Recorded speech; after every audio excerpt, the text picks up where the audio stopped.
gets a salary of something like $20 million a year, but probably 75% of that is coming indirectly through pharmaceutical companies. Oh, Bobby Kennedy. Bobby Kennedy has confronted a legacy media reporter on the true nature of the mainstream media. Were you ever curious during the pandemic period why Joe Rogan was being vilified, pasted all yellow by CNN, causing apoplexy in Brian Stelter? You think about major newsrooms like CNN that have health departments and deaths and operations that work hard on verifying information on COVID-19. And then you have talk show stars like Joe Rogan who just wing it, who make it up as they go along. Why don't they listen to me? I've got a tie on. My head's so shiny, you can see the future in that motherfucking thing. Why are they listening to Joe Rogan? Look at him. He's all yellow as the sun. Block that sun the fuck out and listen to me, Mariah Stelter. It's, to some degree, because all of their revenue is derived by accepting advertising dollars from the pharmaceutical industry. You've all seen the montages. Sponsored by Pfizer. Sponsored by Pfizer. Is brought to you by Pfizer. CBS Health Watch sponsored by Pfizer. Anderson Cooper 360. Brought to you by Pfizer. ABC News Nightline. Brought to you by Pfizer. Sponsored by Moderna. Oh, do you think that influences and biases their reporting? Now, while people are queuing up to take down Bobby Kennedy because, he shot a bear once, do you agree with hunting? Do you agree with the right to bear arms? Yes or no? Let me know in the comments and chat. While people bang on about the brainworm that he talked about himself, while people erase from history that he's part of one of the great American aristocracies, if you believe in such things, people forget the fact that he's an environmental lawyer who won cases against big corporations and a man who put his career on the line to stand up for the mothers of autistic children. Oh, you know where he can make a lot of money? It's standing up for the autistic. I'm going to be a rich man on those autism bucks. Well, while people queue up, line up to criticize and attack Bobby Kennedy, he is doing a fantastic job of pointing out where the legacy media gets its money from, where the legacy media keeps its cojones, where the legacy media lost its principles. The media are not neutral reporters of information. Like, I read it in the newspapers, I saw it on the TV. That's Satan. That is Satan. When I say Satan, of course, that's slightly hyperbolic, although actually literally true. But they are institutions of power sending false light and dreadful and deceptive photons into the minds of the innocent to keep you captured and trapped in low frequencies. Bobby Kennedy here points out that Anderson Cooper, neutral Anderson Cooper, who I once saw in the midst of some all too frequent Floridian hurricane, getting all excited because his ankles are in a puddle. I'm here, I'm on the scene, my ankles are in a puddle. And what's that puddle made out of, Anderson? Sin. Anderson Cooper gets a salary of something like $20 million a year, but probably 75% of that is coming indirectly through pharmaceutical companies.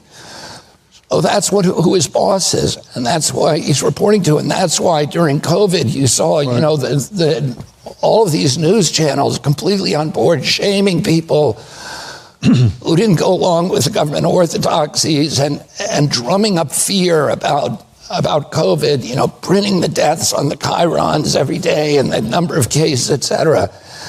And and fortifying an orthodoxy that just so happens to create huge profits for their advertisers. And the food companies are the other big advertisers, so the cereal brands, et cetera.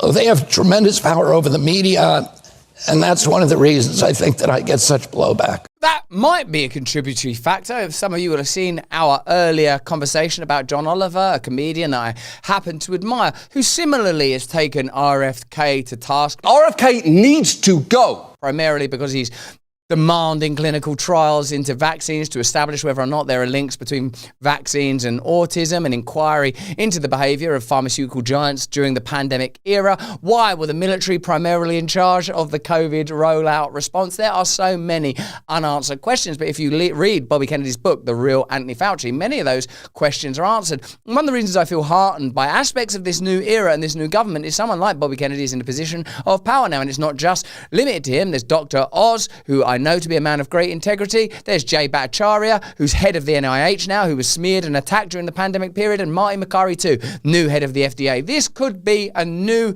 era for American medicine. Do you think that the pharmaceutical industry want that? Do you think that the legacy media want that? Do you imagine that aspects of the government want it? That regulatory bodies want it? What do you think all of these revelations about people in Congress and the Senate owning stocks and shares in companies like Pfizer, Moderna, the military-industrial complex means? Do you think it's relevant? And do you think it's confined to your country? Do you not think it's relevant in mine, where Moderna were given massive contracts during the pandemic and after the pandemic by Rishi Sunak, who prior to working in government as the Prime Minister, you know, the leader of the government, pretty high up position, had invested in Moderna when it had like 5 employees? Are you paying attention yet? Do you know who the baddies are? Are we the baddies? Do you know who the villains are? Are you awakening yet? Are you surely aware that all people are flawed and fallible, but the deepest truth is that we have been captured by institutions of corruption, and we're beginning to talk about it somewhat in limited terms? You know, what's this Klaus Schwab all about? He's been fiddling the books. Maybe his fiddling goes beyond that. Why wouldn't the Labour government want an inquiry into rape gangs? What's going on with Biden? What's he trying to do to those children's scalps? You don't eat dandruff with your nose, Joe. You're not a shampoo for eczema, baby. You're not a shampoo for eczema. Is there a single member of the Biden family that doesn't want white flakes shooting up their sinuses? If there is, let me know in the comments and chat, because that's a lot better than what went on in the comments and shower. You know what I'm talking about, baby. Jay Bhattacharya. You remember when Jay Bhattacharya came on this show. Maybe you don't remember when Jay Bhattacharya in the Barrington Declaration said, yo, in pandemics, don't vaccinate everybody. These 6 feet measurements are made up, aren't they? Masks don't work. And what did Anthony Fauci do? Well, as a scientist, obviously you welcome open debate. As you've not been captured by Big Pharma, you want views from academia that are not tainted by the enormous amount of money that Big Pharma pump into academia to ensure that academia is a subset of science that is in itself a subset of commercial and corporate operations and incentives. Of course, that's what happened, right? You remember that when Anthony Fauci went, yeah, Jay Bhattacharya, you come in, you've got some interesting views. Robert Malone, you invented RMNA technology, so we'll listen to you. Peter McCulloch, you're a reliable doctor. Oh no, they didn't do that, did they? They basically smeared everyone and attacked everybody, even and especially people with large social media followings. Everyone had to be brought down and controlled, whether it's the pandemic or war. If you step outside of the lines, baby, you best get ready. You best put on the full armor of God, the helmet of salvation, the breastplate of righteousness, the belt of truth, the good news of peace on your feet. You best have that shield of faith on your arm and the sword of the Spirit best be carried, for you are in a war now. And Jay Bhattacharya, like all righteous men, prevailed. The righteous will prevail, for it is finished. It is already done. Jay Bhattacharya, he runs the NIH now. If you don't know what the NIH is, it's them what decide what clinical trials get done. For example, you could go, maybe there is a connection between autism and vaccine. Maybe there ain't. Let's have some trials right now. Pfizer, do you want to pay for it? Moderna, do you want to pay for it?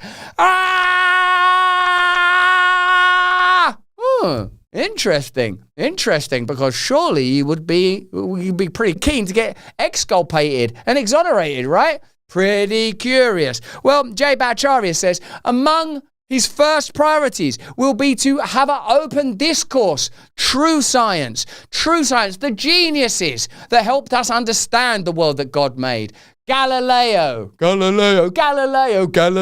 the only scientist I know. I can't. That's literally it. That's for me. No, Mary Curie. There's loads of scientists, aren't there? Stephen Hawking. Who's the fella in the wheelchair? You know, my point is that science is a discipline that requires reverence for the cosmos, or for chemistry, or for physics, or for biology, or quantum physics, whatever discipline you're into. Whether it's double slit or molecular majesty and magic, whether it's thermals or thermal underwear. You've got to revere and love the world to be a true scientist, and it's Jay Bhattacharya that says he's going to make science sexy again. Will he be able to? Let's have a look at this declaration, because people across Europe are asking some pretty big questions about those COVID shots. In Slovakia, for example, they're banning them or pausing them. But imagine they wanted to cause a storm, they'd call it a ban. You know how media works by now, right? So they're pausing it because Slovakia is not a big enough country to say we're banning it, because they'll probably get annexed by some motherfucker. All right, let's have a look at what Bhattacharya is saying. Secretary Kennedy has asked me to, for instance, to initiate a study on autism, the cause of the rise in autism. It's a question that is at the front of the minds of so many parents across the country, worried about their kids. And yet, scientific progress on this has been slow because scientists are frankly scared to ask the question. The goal of my leadership at the NIH is going to make it so that those questions are no longer taboo among scientists. Scientists need to work on the things that actually are at the top of the minds of the American people.